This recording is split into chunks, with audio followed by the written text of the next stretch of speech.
It is the Prep Comms Podcast. I'm your host, Caleb Nelson, K4CDN. Thank you for dropping by, spending time with us here, and of course, sharing the program with your friends. Hope you guys are having a fantastic day. Just finished up the Mini-Series. Hope you guys enjoyed that. Apparently you did. I got a lot of feedback on that. All of it was good, by the way, and thank you. I always appreciate you reviewing and sharing the show. So appreciate you being here on whatever platform you're enjoying the program on. Again, I'm Caleb, and I just love radios. I love sharing the ins and outs and the how-tos, especially for families who are trying to build communications plans, alternative plans for their family. As a dad of 5, that's kind of important to me. So I want to continue with one of the radios that you see everywhere, and it's called an FRS radio. Family radio service. There's your FRS. So, you see them in Walmart, Bass Pro, Target, everywhere you go. Dollar General sells them. I mean, anywhere you go, you see these little radios, usually bright colors so that you won't lose them. Maybe your kids can keep up with them a little better. They're usually in blister packs, meaning they're packaged in plastic, and they'll say 9 million miles range, talk from here to the moon and back, to your grandma in the afterlife or something. They make all these outrageous claims on their it sounds like one of those advertisers on Facebook. I need to stop. But they say they can talk all over the place, and they're real tiny, and they have this little bitty short stubby antenna. And they're usually right there with the flashlights, the batteries, the weather radios, which I hope you have, and things like that. So that's FRS, Family Radio Service. Again, you know my story. I was into radio my whole life. As a kid especially, I got started, and then in the 1990s, mid-1990s, I got serious with a girl who's now my wife of 26 years. Her name's Carla. She's amazing.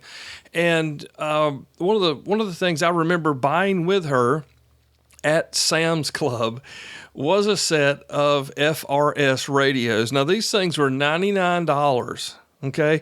They didn't even come with the batteries. I think I've still got the box somewhere, but they were smaller than a man's hand, and they were $99 for the set. And it's not that you saw them everywhere back then. I mean, this was like 90, 97, 98, maybe 99, somewhere in there. Probably right there around the Y2K push, and $99 for 2 General Electric little walkie talkies, and they operated, I believe, on 3 AA batteries. And man, I tell you, we had portable CB radios that we would use in our cars from time to time, along with our Nextels back then. But I mean, this was incredible because it wasn't a bunch of squelch, and it wasn't a bunch of truckers. It was just you press the button and the guy on the other end could hear as long as you were within reasonable distance, and, not really paying attention to everything like I do now back then.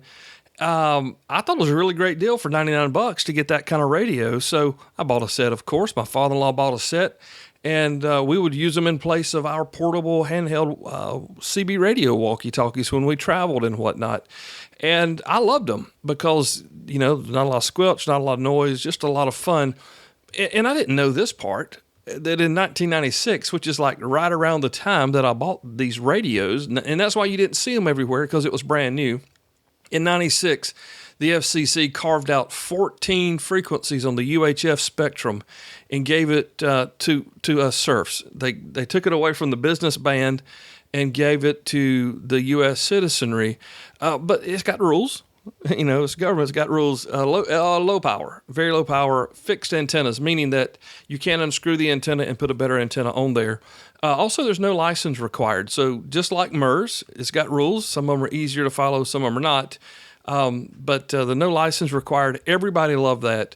And this was kind of one of the first times that the FCC decided to say, hey, we're going to make these for family use. Now, a lot of businesses picked them up, don't get me wrong there, but it was kind of sold to the populace as, hey, we have all these frequencies, and we're going to give you 14 of them that you can use on these really little, small, low-powered, underpowered, vastly underpowered radios to talk to your family. And so if you're young, like if you're under the age of 35, you probably don't remember the time when your cell phone bill had minutes on it, meaning that you could talk a certain amount of minutes, but if you went over those minutes, you paid extra. Or maybe you left town and didn't have a roaming plan and had to use your phone as an emergency, and they charged you out the nose for that. So, texting? Yeah, that was free, and then they started charging you per text, and then everything now is unlimited. So this was all before that, right? So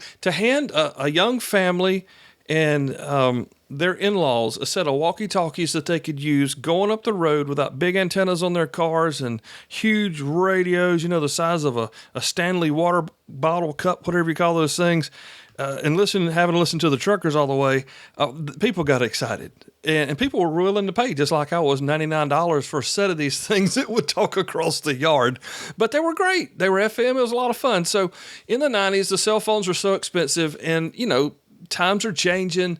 Dad has a phone for work that stays in his car, but what about little Johnny? Little Johnny wants to go over to the neighbor's house, but, his parents aren't home. So if we get little Johnny one of these walkie-talkies, he can talk to his buddies and his mom. So that's kind of how this thing was sold to the populace. Hikers, campers, bicyclists, parents, everybody, schools, everybody picked these things up, and it took off. I mean, it took off like crazy.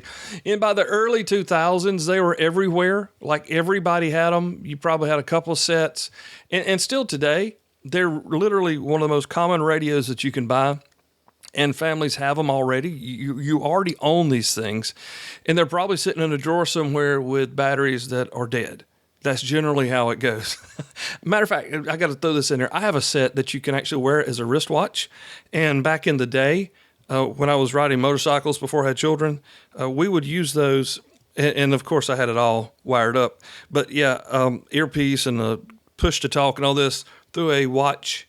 I need to take a picture and put them on, maybe not this show, but I'll put them up there, I promise. They're FRS watch radios. Really cool stuff. So here's the truth.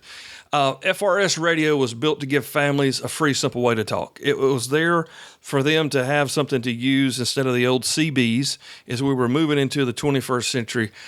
They work great everywhere, all day, every day, as long as you're within range. If you're not going to talk to somebody. You're going to get a bunch of static.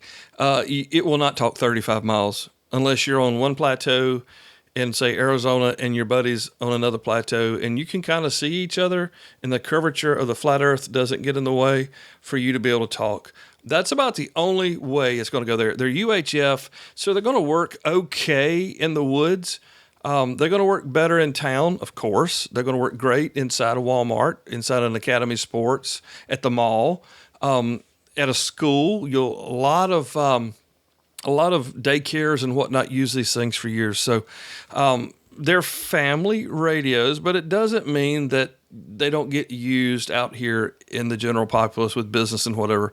Now, that said, there's another radio service that's based upon this. We're going to talk about it next. I'm sure you've heard about it, GMRS, but we're going to talk about the ins and outs of the family radio service first, as we build this library about communications for families and people who are trying to build alternate communication systems. Do you need an FRS radio? Yes. Yeah, I think you do. Why? Well, you can hand them to anybody, and as long as the batteries are charged, the kids can play in the yard, you can go to the park, you can go to the theme park, whatever, and generally stay connected with everybody. Now, there's a lot of traffic on there. People can hear you. There's no privacy or anything like that, but they're cheap nowadays, especially. And, for like handout radios, you can't beat them.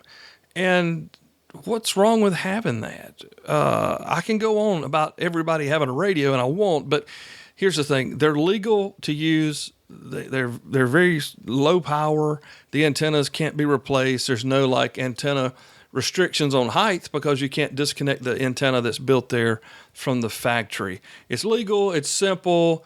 I mean, it's a KISS radio for real. And really, sometimes that's all you need. You don't have to spend gobs of money.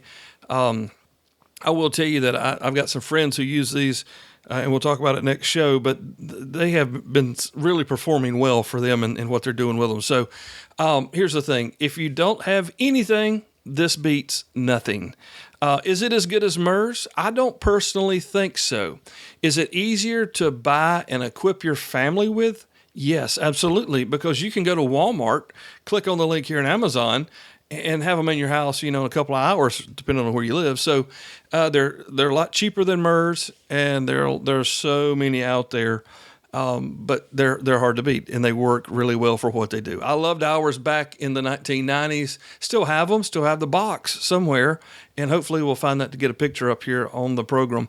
Either way, that doesn't matter. What does matter? You're here, you're listening, and you're learning. So we're just touching FRS. We're going to dig into it a little bit deeper next time as we continue to talk about the service itself. What is it used for? What can you do with it? And is there any value? Yes, I believe there is. So going to go quick show in and out, but I want to say thank you for being here with us. The PrepComs podcast is brought to you by the Family Connect system.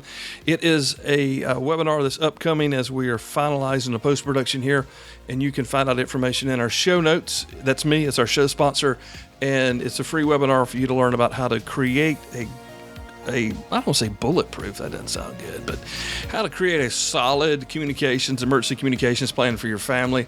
And that's coming really soon. You can sign up, get pre-registered on the website. Guys, thank you so much for listening. I really enjoy creating this. Thank you for sharing it with your friends. I love the reviews. They're amazing. If you're bored and you want to write one, as long as it's great, just feel free. I'm just kidding. You guys have a great one. We'll catch up with you next time. God bless you. 73.